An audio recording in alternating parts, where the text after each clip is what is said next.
What's that? I wear less leather than he does. I told him, man, he's such a nice guy. I said, for a guy who cuts such an imposing stance on the stage with his bald head and his leather and motorcycles and everything, he's such a nice guy. It's kind of weird. All right. I thought he was pulling my leg there for a moment. All right, so let's talk. Where are my notes on Timmy? Timmy! Ooh, sorry. Ow, my ear. Ow. Have you played the Harbor before, Tim? I put there once before. It used to be, it was... It was Hornblowers before. Hornblowers a long time ago, and I played there a couple times, and then it was something else for a little bit, and then Randy Lubis, who's been a friend of mine for, oh my God, like 20 years. Oh, great. Bought it, and then so I worked there once before this last spring, I think. Yeah, okay. Yeah, they've really done a nice job on fixing that place up, man. It's first class all the way. Yeah, if you didn't know where it was, the Inner Harbor's actually real nice down there. Yeah, it's too bad that I know they've always had problems with getting people down there just because it is kind of out of the way, but... Yeah, you actually have to know where it is. It's like... It's a beautiful spot. Oh, yeah, right by the ocean. It's a place to get by fog and stuff, and all the boats are there. It's nice. All right, let's get this tape. I have this rolling on tape here. Yeah, Randy's great, man. We love Randy and Andy both. We do everything we can to help them out. So. That's cool. And they're vice versa. All right, hey, look who's on our phone, man. It is our headliner this weekend. Very exciting to have him at the Ventura Harbor Comedy Club Friday and Saturday. It's Tim O'Rourke. Hey, Tim. Hey, guys. How you doing? Hey, man. And, of course, we know Tim from a lot of different things on the TV and then film and cartoons and everything and stand-up. But Tim, you were Tim the bartender on the Drew Carey Show, right? Yeah, we'd use the Tony Danza School of Comedy there. It's like Drew's Drew, Tim's Tim, so we wouldn't want to screw ourselves up. Right. Yeah. Now, there were two of the guys were living upstairs right above the bar, right? Ryan and Dietrich, yeah. Yeah. I love that performance. So we can't seem to get away from Tim in my household because, of course, we watched the Drew Carey Show until the kids were born, and then SpongeBob was invented, and Tim started writing for SpongeBob, and so now we can't get away from Tim at all. Yeah, I have a really strange life. I mean, I don't have kids, but I write for kids' shows. Like before I wrote for SpongeBob, I wrote for Fairly Odd Parents. Oh, yeah, I love that one. Yeah, it was just quirky, and then some of the guys from SpongeBob saw the scripts. They would try to punch up our scripts, and then it got to be a writing job for them. So I have a very strange life. Has anybody ever asked you how Tom Kenney, right, the voice of SpongeBob, how he developed that voice? It's kind of an interesting story. Basically, he was in Las Vegas working, doing stand-up, and there were two midgets next door having sex. And that laugh comes from that. No, really? I swear to God. Oh. It's actually more fun to watch him voice the characters because, I don't know if you remember Clancy Brown. He was you remember the Highlander movie? Oh, is that where they do the throat wiggle thing? Yeah, that guy. He's the voice of Mr. Krabs. Oh yeah. God, another voice I love on that show though is the voice of Plankton. And do you write with? I'm trying to think of the guy's name now, Mr. What the hell? It's Mr. something. Damn it. The voice of Plankton, Mr. Jesus. Mr. Oh, crap. I know what you're talking about, yeah. But, no, basically, it's a three-part process. You go in, you pitch ideas to them. They pick the ones they like, and then they send you off and go put this A plot line with B plot line, and then you write an outline, and if they okay the outline, then you write the script. So it's basically a three-part thing. But, everybody thinks we're all sitting in a room going, wouldn't this be great? Getting baked and stuff, but it doesn't work that way. It's a wonderful show. And so, Tim, so what I do, I'm real familiar with all the episodes. I mean, some of my favorites are like Rock Bottom is a really good one. And what are some of the episodes you've worked on? Can you? Did you see the one Suds? Oh, God, yes, where he gets the cold, yeah. Yeah, that's one of them. Oh, man. Wow. Yeah, the bodybuilder one, the stand-up comic one. Oh, yeah. Oh, basically, we're just doing Polish jokes. We just use the word squirrel. Right, because they're so darn stupid. Yeah. But she's a squirrel. Get it? That's part of our life, man. Every time we see a squirrel in Ojai, where we live out in the sticks, my 4-year-old goes, because they're so darn stupid. I thought that was funny in the movie Up. It basically, the dog goes like, squirrel! You know what? I'm talking about the movie, which we were a few minutes ago, the SpongeBob movie, which opened so wonderfully with all the pirates singing the SpongeBob theme. Right. But, the only thing I was disappointed with about that movie was some of my favorite characters, kind of side characters on that show, are like the Dirty Bubble and Mermaid Man and Barnacle Boy, and they were not even in the movie. I was kind of... Well, actually, they got a 3-picture deal, so, I mean, they're no longer doing new episodes of SpongeBob, but they're going to be coming out with films now. It's kind of like the Thornberrys did.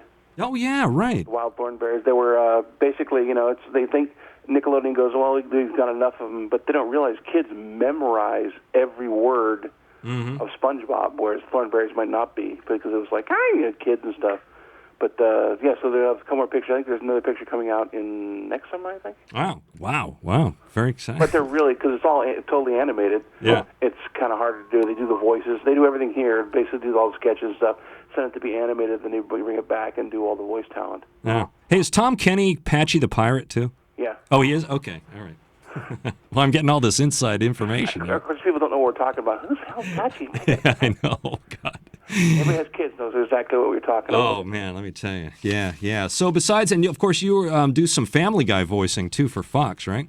I have such my friend Seth MacFarlane, people go, what characters do you do? I go, well, basically, I just work on the flashbacks when they go, like when Peter goes, it's like the time I got, and then they do something that's totally opposite of what the show is about. Right. So I've been like Matt Damon, Ben Affleck. I've been Louis Anderson. Anybody who won't work for scale. Okay. I was all the fat guys in the Fat Guy Strangler. Yeah. So it's basically breathing real hard, like 7 different voices. Yeah. That's another very clever show that I can't exactly let my kids watch with the regularity of SpongeBob. But, no, yeah. That's definitely an adult cartoon. Right. So what do we have in store for Tim O'Rourke up on stage on Friday and Saturday night, man? Is that a silly question? That's a silly question. Of course, you're going to do stand-up. Hopefully funny stuff. But no, it's a nice show you can bring your date to. I mean, like, what I do on stage, I mean, there's nothing really, basically I would say I'm PG-13, light R at best. I have curveballs, but, you have to have those in stand-up. But, it's a nice date show. I don't know what's in front of me. I'm guessing, Andy or Randy will be the MC, so, that's good. It's basically being like in your mid-30s, late 30s, and all your friends are married and have kids, and that just doesn't really fit in my world. Right. Basically, I'm a comic, so I'm still a comic. I stay up late, get up late, It's like, what time do you go to bed? Well, when I get tired. What time do you get up? Well, when I'm not tired. Once you start getting married and have kids, you're on somebody else's schedule, so... Yeah. So I'm kind of like, I'm 42, and it's like, okay, great. Now, what do I do now? So you basically paint yourself in the corner. But, it's about, living out here in California, how the different stuff works, and being from Ohio, and everybody has that little, thing kicked in. Right. Okay. Well, sounds good, man, because, who wants to go see a bunch of filth anyway, right? Well, no, if you're good at it, you're good at it. I'm just saying, for me personally, I would never, I know, I'm kind of an old blue school caller, I think... basically, I wouldn't want to do anything I wouldn't be able to do in front of my parents. Right. And quite frankly, if you're trying to do TV, what's the point of putting a lot of time in developing a dirty act? Yeah. Well, anybody can do dirty, really. So. Well, there's guys who do it really well. There's some friends of mine who do it really well. It just depends on what you're talking about. Yeah. This is a good hard drinking, clean town. So hard. I like Ventura. People don't realize the Inner Harbor. Like when I first went up there, I go, am I going the right way? Because you turn on Telegraph or whatever, Victoria, whatever it is. Right, yeah. Up on 101, and you make a left, you go past all the strawberry fields, which I think was kind of cool. Yeah. And yet then, boom, you're in the Inner Harbor, and it's like, it's really pretty, really nice, but it's kind of out of the way, so you really have to look for it or make an effort to go down there. So hopefully some folks will come out and see this week. Okay. So anything enticing and exciting in Tim O'Rourke's career here for the near future that we should let everybody know about? Something exciting. That'll be nice, wouldn't it? No, I'm just doing a lot of work. It's just lately, things in production are pretty slow right now because it's winding down for the holidays. But I'm in Las Vegas for New Year's, and I go to Reno the week after doing some opening shows. I did last year. I opened it for Vince Gill and stuff like that at Caesars. That was kind of fun. Oh, right on. Okay. Well, God, great to have you in town here, man. Tim O'Rourke at the Ventura Harbor Comedy Club, and the tickets that were given away on the air have been very well and excitedly received. So everybody seems to know who you are. So. Yeah, I'm one of those people, if you go, Tim O'Rourke, then you see your face, oh, I know that guy. Yeah. That's exactly what I thought. I was watching some of your stuff. I was on your MySpace page, and there was another site I was on that's a link from the Harbor page that had some stuff on it, too. And, of course, there's stuff on YouTube, so watching a lot of that. Yeah, I'm the king of crap. Hey, off the record here, getting back to good old SpongeBob first. You know the Alaskan bullworm episode? I think so, yeah. Remember that? Hey, there's a scene on that where Sandy is trying to slay the Alaskan bullworm, and they mistake the bullworm for actually the bullworm's tongue. But the tongue, as it's sticking out of this gigantic worm, looks somewhat, speaking of adult jokes, like a male's human unit. Looks like a penis, for God's sake. Do you remember that? And I can't say I do remember All that right. one. So. Well, next time you, I'll run that back. Yeah, it's the Alaskan bullworm episode, and actually my wife noticed it first. She said, "Oh my God, that's a penis." We can get away. You'd be surprised at that stuff. The way they do it at Nickelodeon. Basically, you pitch 3 things to the network because of censors, and you make one thing that's totally outlandish. So they feel like they've done something. That you can't do that. Well, really? Right. Okay. The other thing's okay. Okay. Right. That's like it's like when South Park did Bigger, Longer, Uncut. Yeah. Yeah. And they go that was a compromise for the network and the censors. Oh, good God! That's even dirtier than what we really wanted. Oh, geez, I can't imagine. Man, that's another one of our favorites too, and not when the kids are around, of course. No, it's one of the things like, that was one of the funnier movies of the year. And then the whole puppet one. Yeah. In America, I mean, come on, geez. Yeah, with Saddam and the whole thing. Yeah. Yeah, I'm Ronry. I mean, it's you get to meet all these guys because basically animation and stuff like that is a really small area. Yeah. So you kind of run into these guys all the time. But that's the way the trick of everything. Like the stuff they threw out on Family Guy. It's like you always put 2 or 3 things and they'll never get through. Oh yeah, I'm sure. Just so they feel like they're doing their job, and right. then you throw whatever you else want in there. Right, we're really pushing the envelope here. Yeah. Well, shit, man, we thank God for Nickelodeon. We love it. We watch all that stuff, and they got a new game show on there. My kids are now watching every afternoon. Brain Surge. So Phineas and Ferb were really good. Oh God, and they're on Disney Channel. But my 4-year-old boy, that's his. It's a toss-up between SpongeBob and actually he calls him Phibius, not Phineas. It's Phibius. So that's another with Perry the Platypus. So I now have, since I'm Perry, I now have. Hey, there's a cartoon. There's some really funny. I mean, just if you're out there and looking for animation, I guess on what is it Squidbillies on Cartoon Network? Oh yeah, I've never seen that.